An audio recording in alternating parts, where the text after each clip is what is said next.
Go to Water Rights Town, Zhongling and Tongsan said in excitement. It was rare to hear this from Dongbo Ziying because in the past, Dongbo Ziying couldn't afford to be distracted and he was always practicing hard.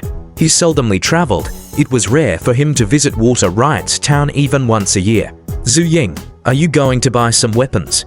Zhongling suddenly asked. Dongbo Ziying immediately smiled. Uncle, I would have forgotten to do that if you hadn't mentioned it. I really should get a new spear. This time, I'm going to Water Rights Town because it's almost New Year. After the New Year, Qingshai is going to be 10 years old. He can't keep playing this way, and I had promised him earlier that I would find him a magic teacher when he turned 10 so that he could start learning. Well, a magic teacher is extremely important, Zhongling and Tongsan said seriously. A mage was knowledgeable and wise. Without a good teacher, learning by oneself would make it difficult to become a knowledgeable and wise mage. Not to mention, advanced magic techniques involve the spirit. Being reckless might damage one's own spirit, and once that happened, it would be too late for regrets. In all of Water Rights Town, there is only one mage, Bai Yuanzi, said Dongbo Ziying. Bai Yuanzi is living in the town, so I plan on asking him to accept my brother as his personal disciple. A personal disciple? Questioned Zhongling with worry. I'm afraid this might be quite difficult. A mage's guidance focused on teaching of all aspects of knowledge and thoughts. The relationship between a mage and their personal disciple was one comparable to that of a parent and child. Because of this, powerful mages preferred to accept random disciples, nonchalantly telling their disciples that their results depended on how much effort they put in themselves. A personal disciple received more careful guidance, so a powerful mage could only accept a few throughout his life. This was because even a powerful mage needed to spend time practicing on their own. Taking too many personal disciples would interfere with this. How would I know what might happen if I don't try? Dongbo Ziying laughed. 2 days later, after all was said and done, he was an expert who had almost reached the Spear Master realm. Even though his strength had risen drastically, after adapting for 2 days, Dongbo Ziying had already grown accustomed to it. He took his brother, as well as 100 cavalrymen, and headed towards Water Rights Town. I haven't come to town with my big brother in a long time, Qingshai said excitedly.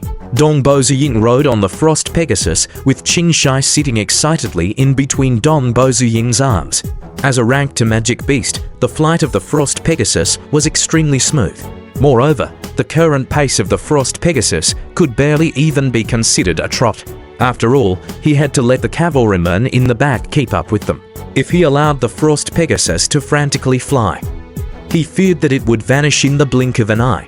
After little more than half an hour, a towering city came into sight. The castle was only 50 kilometers away from the Water Rights Town. When his parents had chosen to settle, they chose a territory near the city. Ziying's territory's edges were all close to the city. It's the Snow Eagle territory's cavalry. Water Rights Town's lazy guards heard a rumble as they looked into the distance where the cavalry was headed towards them. All of the cavalrymen carried star-breaking crossbows, a distinctive mark of the Snow Eagle territory. At the front is the Snow Eagle territory's young lords.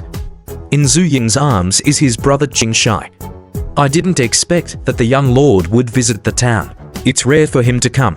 His little brother comes here often. I saw him several times during the last month. These guards stood talking to each other on opposite sides of the entrance as the cavalry entered the city. It had been over 9,000 years since the founding of the empire. As a result, the lowest-level city guards had become complacent long ago and were only able to intimidate some small bandits. Some great lords were so ferocious that even the powerful bandits didn't dare to provoke them. It's Snow Eagle territory's young lords. Make way. Make some room. The townspeople were curious to see what was going on, so all of them made way as this was one of Water Rights Town's top 10 families and a lord who was personally traveling here. This was considered a big spectacle. Suming Goods Store. One particular giant store's front was very eye-catching. Just here, Dongbo Ziying reined in his horse and ordered, "Everyone is to wait for me outside." "Yes, my lord," the soldiers respectfully replied. "Uncle, let's go in." Dongbo Ziying gave his horse's reins to one of his men. He held his brother's hand as they entered the store. Although it said it was a goods store, but the store was hundreds of square meters large and had dozens of clerks and customers. This was the largest, and therefore best, place to buy weapons in Water Rights Town.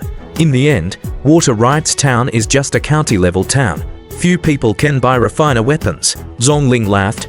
A rank to refine a weapon requires several tens of thousands gold coins and is worth as much as the entire Snow Eagle territory. Just how many nobles in Water Rights Town can buy one? If you want to buy one, I'm afraid that you must go to a prefecture city.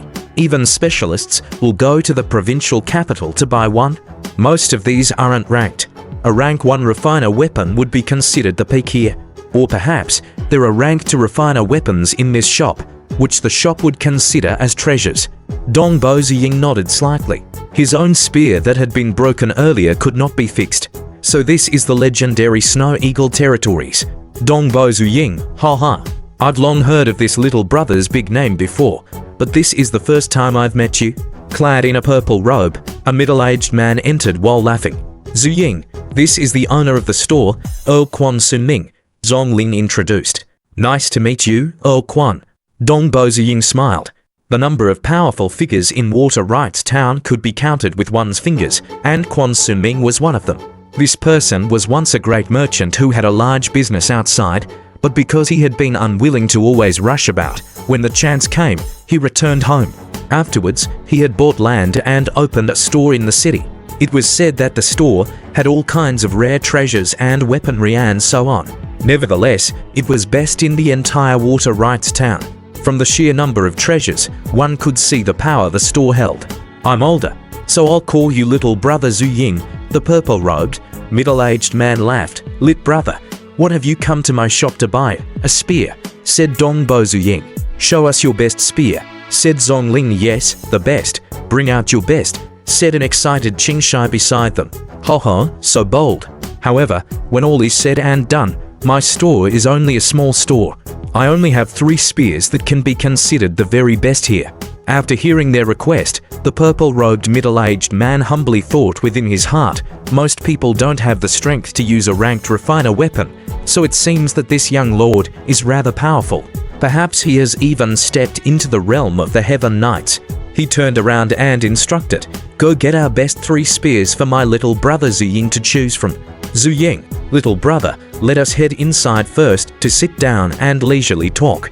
By then, quite a few guests had noticed Dong Boziying and had quietly begun to talk about him.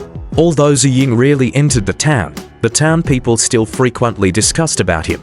He had become the lord of a territory at 8 years old, and reportedly, he practiced his spearmanship every single day as if he had been possessed. Some people also said that his parents were arrested, but others claimed that they were killed. There were all kinds of rumors, some more outrageous than others. Within the room, tea and pastries were served while they chatted lightly. 6 maids brought in 3 ancient weapons, with 2 maids carrying a weapon case between them. Open them all and let little brother Xue Ying have a look, ordered the middle-aged man clad in a purple robe. Pun pun pun.